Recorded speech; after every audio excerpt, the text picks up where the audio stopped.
Hello, I'm Uchebin, who is the leader of 265's Youth Cultural Corp. Today, we are going to explore the meaning of animals in Korean traditional culture and how they are reflected in our cultural heritage and live so far. Shall we go meet the first animal?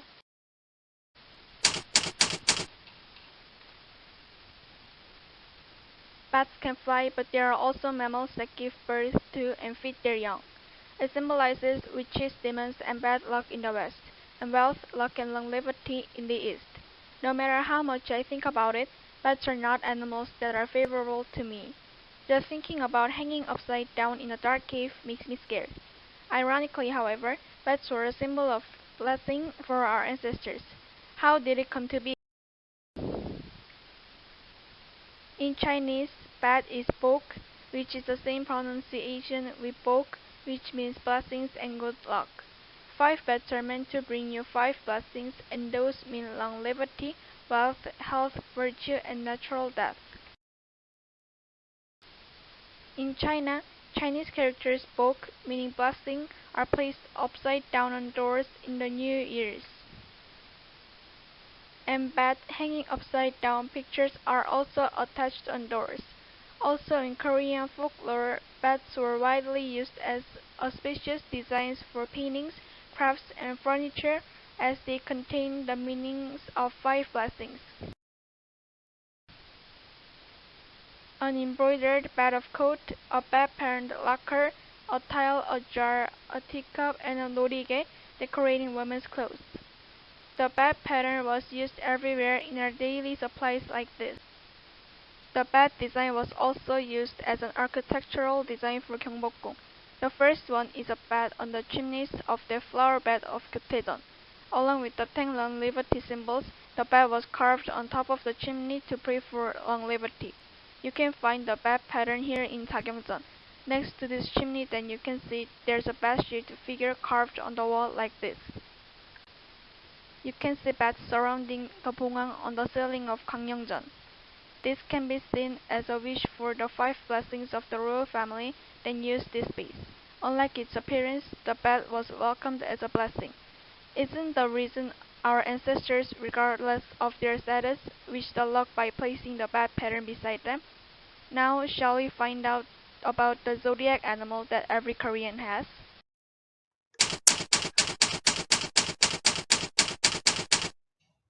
The 12 animal system was organized in China, and it is also known to represent the seasons and time, such as the constellation of the West. Our ancestors believed in 12 kinds of gods that take different animal faces and human bodies according to the 12 directions. The order is rat, ox, tiger, rabbit, dragon, snake, horse, sheep, monkey, chicken, dog, and pig. There is an interesting story behind this order. One day, an order from the Jade Emperor came to the 12 gods in the shape of animals on the ground to come up to heaven.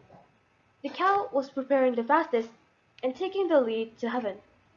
As soon as he arrived in the sky, a smart rat hung from the back of a cow and jumped down first and arrived in the sky first.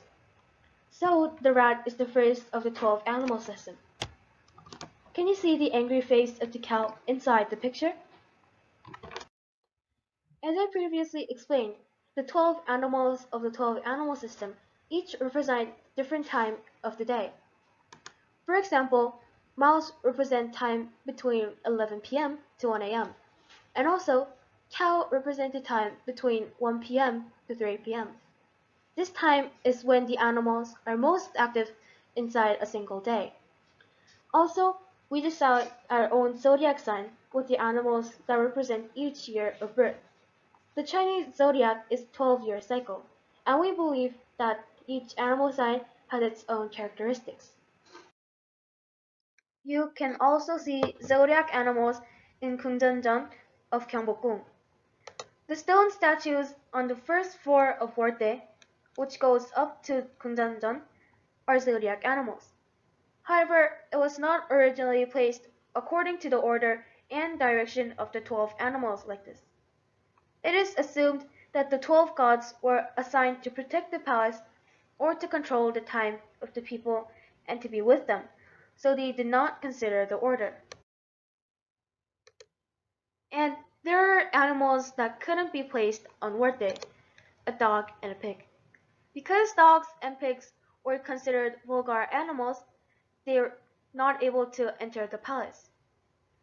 Our people have long given special meaning to imaginary animals.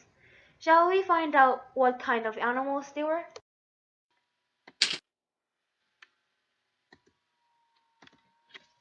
According to legend, dragons were born with incredible power and ability between the phoenix and the crane.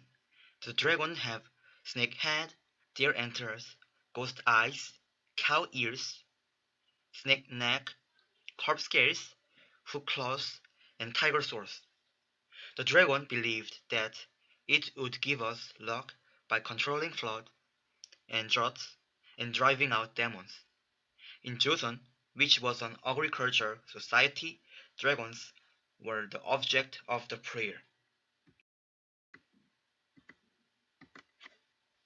The dragon, which was such an absolute being, was compared to the king, an absolute being in reality, and soon the dragon became a symbol of the king. The face of the king was called the face of the dragon. The robes of the king were called the robe of the dragon, and the tears of the king were called the tears of the dragon. Like this, when the word dragon is added, it refers to a king. So we can find dragon in the king's space. Let's find out. 근정전 was a space for official events such as royal appointment, royal coronation, and reception of foreign envoys. The sailing here is engraved with yellow dragons. If you look up the dragon claws, you can see that there are 7 engraved. During the Joseon dynasty, the 5 dragon claws could only be used in China, which was a heavenly capital, while the empire could only use dragon with 4 claws, or 봉황. So Joseon could not use dragon with 5 claws as a symbol of the king. Therefore, we can see that 봉황s are adorned at the center of the ceiling of Myeongjeong Hall of Cheongdeokgung Palace and Injeongjeong Hall of Cheongdeokgung Palace. However, King Gojong declared the Korean Empire and decorated it with a dragon with 7 claws to claim that it was no longer a subordinate state of China. Among the modern royal building, the most exotic animal design can be found in Tapdo of Jibokje in Gyeongbokgung. There are 2 dragons that match with a Sitanami in the middle. A dragon is a symbolic animal that reveals the authority of a king, although only 봉황s were placed in the center of the buildings, such as Injeongjeon of Cheongdeokgung and Gunjeongjeon of Gyeongbokgung. The dragon was placed in front of the house for the first time. Jibokje was King Gojong's private study and the office where he met with foreign construction companies.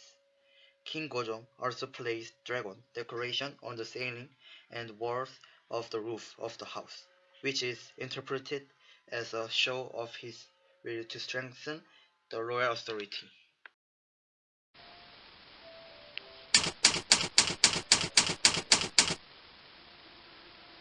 Let's find out about another king symbol, the 봉황. 봉황 is often used in the same sense as the phoenix, which is said to be different from the phoenixes. In Korea, 봉황s are the most noble and auspicious of birds. The 봉황 resembles a goose in front and a giraffe in the back, a snake in the neck, a fish in the tail, a dragon-like scale, a swallow in the jaw, and a tortoise in the back. 봉황 is known for his strong will and dignity. The saying goes, "The rod is hungry, but the narrow rice is not picked." Therefore, the patterns of the 봉황s were widely used in the architecture, crafts, etc. It is said that the 봉황 appears when the king's rule is fair and generous and the country is at peace. This picture is a symbol of Cheonghwa Day, which consists of 2 봉황s and 무궁화. So, why did we choose the 봉황 instead of the dragon as a symbol?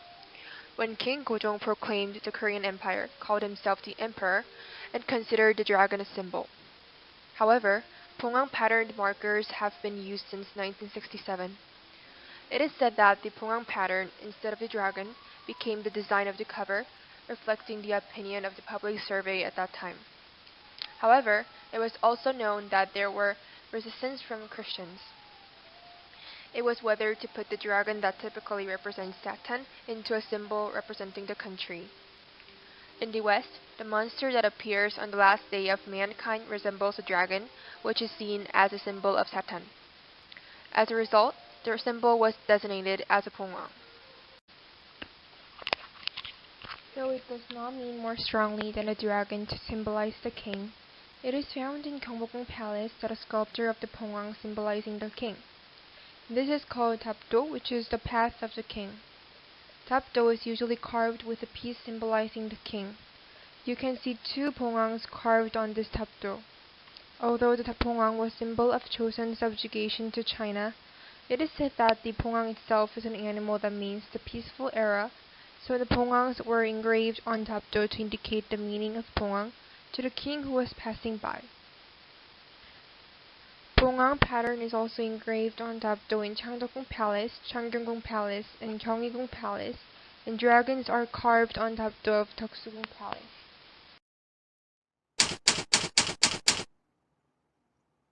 Hachi is a legendary animal which is covered with scales. It has a head with a horn, a neck with a bell, and armpits with feathers resembling wings. It also has a fierce and strong beast-like image in China and Japan, while it is a friendly and humorous animal in Korea. Hachi is known to distinguish good from evil, and it is also called Hete.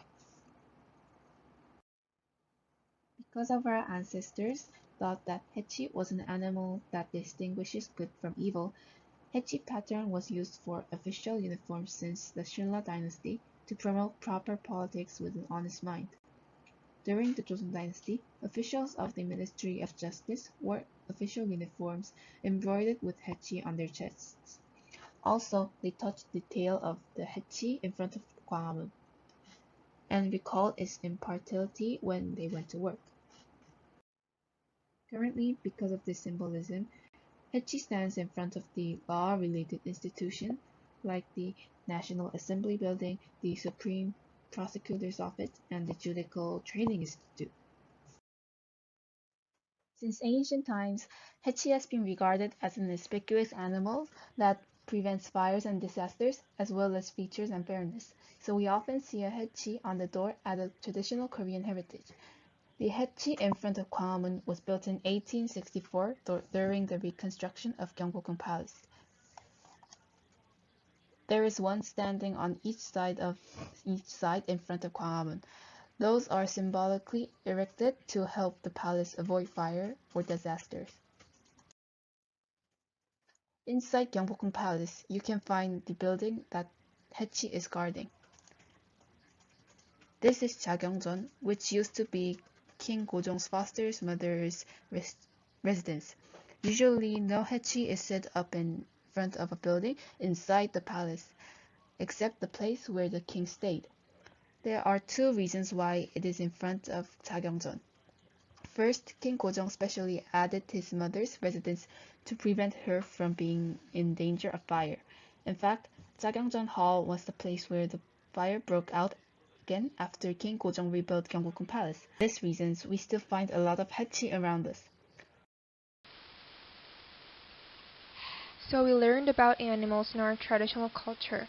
We could think about the meaning of animals in our lives more deeply than we thought. When you visit Korean traditional heritage, look for animal patterns and guess about its meaning.